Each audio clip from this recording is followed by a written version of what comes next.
Chris Paul got injured, I not for 1 minute thought that the Suns were going to be able to beat the Lakers. And I've said as much. All right. And Brandon shot me down. He ridiculed me. He mocked me. All of that stuff. But I told him his Suns did not have a chance in this series. The Suns this is great for them because DeAndre Ayton is coming of age. Devin Booker's getting his first taste of the playoffs. So this is going to bode well for them in the future.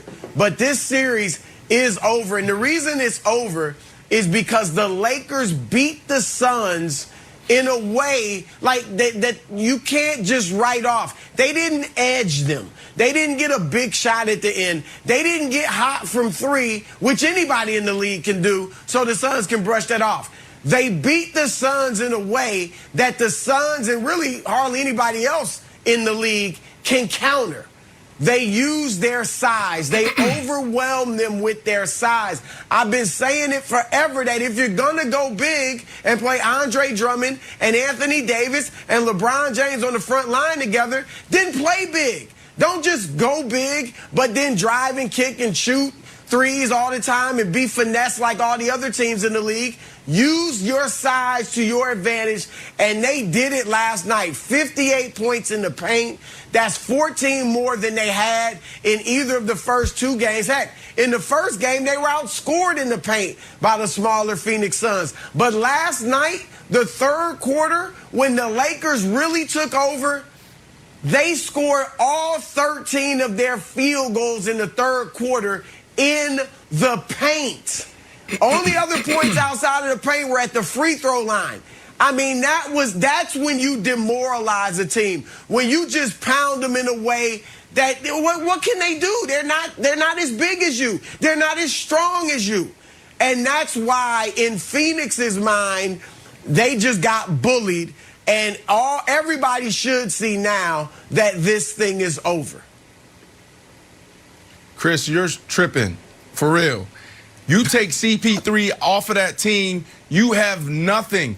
I know he played, in the first game, went down in the second quarter. That's when they lost this series. 23 minutes, 6 points. Come on, that's not a performance that you would expect from CP3. Obviously, he's hurting like everyone knows. Last game, 27 minutes, 7 points. Come on, man. Let's not act like CP3 hasn't been, top 5 clutch players the last 3 years. This is statistically proven. Look it up. Google it if you want to. This series was their series to lose, and they lost it with 9 minutes to go in the second quarter in the first game. If CP3 was there, it would be totally different. Now, you are right about the defensive side. That's one thing they could control. Watching that game, that was one thing that jumped out. Too many easy buckets in the paint. Too many breakdowns on the defensive side. Wide open. How do you do that? You saw Crowder, LeBron James playing with them. This is fundamentals. You give up the baseline, and then you see Ayton on other plays where you see LeBron James driving to the paint and barely contesting his shot. Like, what are you doing, bro? You're not in foul trouble. So please miss me with that, Chris, as far as the series was over before it started. Now, they look good last night. They look good the last 2 nights. The question, Wilds, is AD. Can AD be consistent? Now, this is back-to-back games with 30-plus points. And another telling stat right here, because we talked about this a couple months or a month ago, was, look, he's having a terrible year. How did you know that? How do you go from averaging 80% from the free throw line to 60? I said, look, you're a shooter. You never lose that touch. I can go in the YMCA today and drop 70% because I was a 70% free throw shooter growing up, right? You got no, Brandon, you can't do that. And what ended up happening? I went in the gym, and what I did, I banged out 8 in a row. I was 80%. Now you look at AD last night. AD was 12 for 14. 80-something% from the 83% from the free throw line. AD may be back. Get your brow right, Nick. Oh, okay. All right. There's so many things to sort of unpack here. I'll try to make it fast.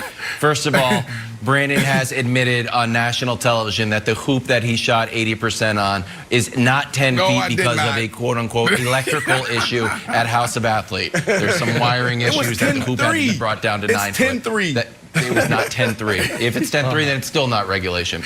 And I'm reluctant to encourage Nick to continue his carrot top type escapades of bringing props into the show. But not only is the brow back, the king is back as well. I don't know if you have a crown there as well in your trunk of supplies. But I got you. Because for 2.5 games, Nick, we saw LeBron playing super passive. We talked about him playing until he's 40 years old because he's playing like old guy in the Y.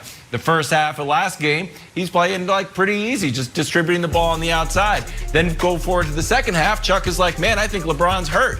LeBron's like, oh, where do you think I'm hurt? All in the paint. He turned back into old LeBron.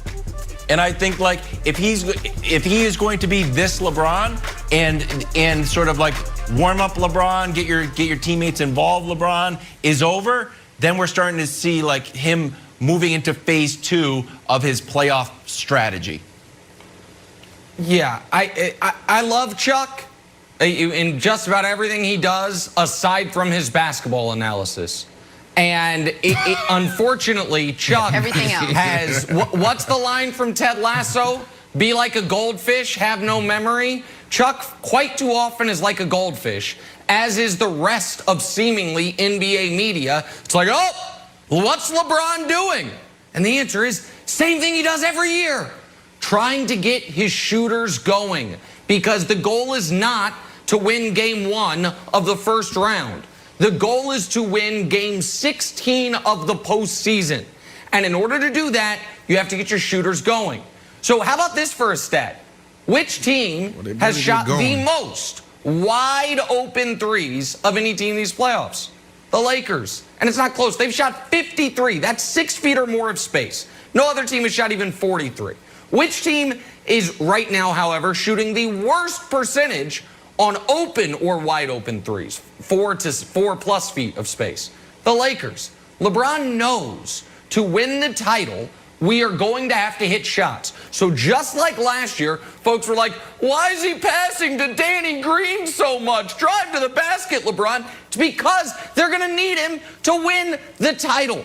It's mind-boggling that people still don't get this. Now, Brandon, I have a very quick question for you. When did you say this series ended? When was it? Because you were very precise with it.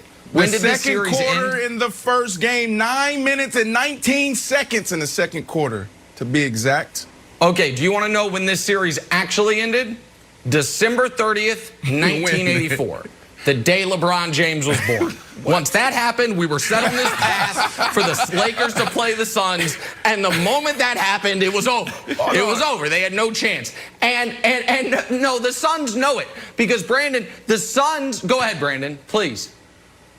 Well, no, I want to go back to the shooting thing, right? Because you're talking about, oh, LeBron's trying to get his guys involved because he doesn't want them to look like, what was it, the 2016 Cavs, where LeBron got his team to the finals, and you had J.R. Smith. Yep. Nobody, was it 2015? He's trying to do that, but it could end up that way too. Trying to get his shooters involved, and they just never get it going. Because they was 7 for 28 last night, 25%. Yeah. That Cavs team in 2015, if J.R. Smith would hit one shot, they win against the Warriors. He couldn't hit one shot. And who else did you have? I mean, Shumpert, defensive guy. But come on, man. Yeah, this team right here, they need to get going, because if they don't, they're not going to even make it to the finals. Listen, they do have to get going. There's no question about it, but I think they will, particularly in the next round when they're playing either the Nuggets or the Blazers, who are not the defensive team the Suns are. And the Suns know it too, because the Suns have gotten to the place in the series against LeBron where you start saying irrational things. So we saw this years ago when LeBron was with the Heat and Danny Ainge was like talking about the officiating being so pro-LeBron, and Pat Riley sent that great press release saying Danny Ainge needs to shut the bleep up. We saw it in 2016 when the unanimous MVP's wife accused the league of being rigged for ratings or money because LeBron was driving her crazy. Okay. And last night you saw Chris Paul at the podium calling it a worldwide conspiracy, making Scott Foster the official because that's what's costing the Suns. Like, this is what happens when you get in a series against LeBron and you realize we can't beat him. You start going to the metaphysical realm, the conspiracy realm. You're like, it's all against us. It's like, no, this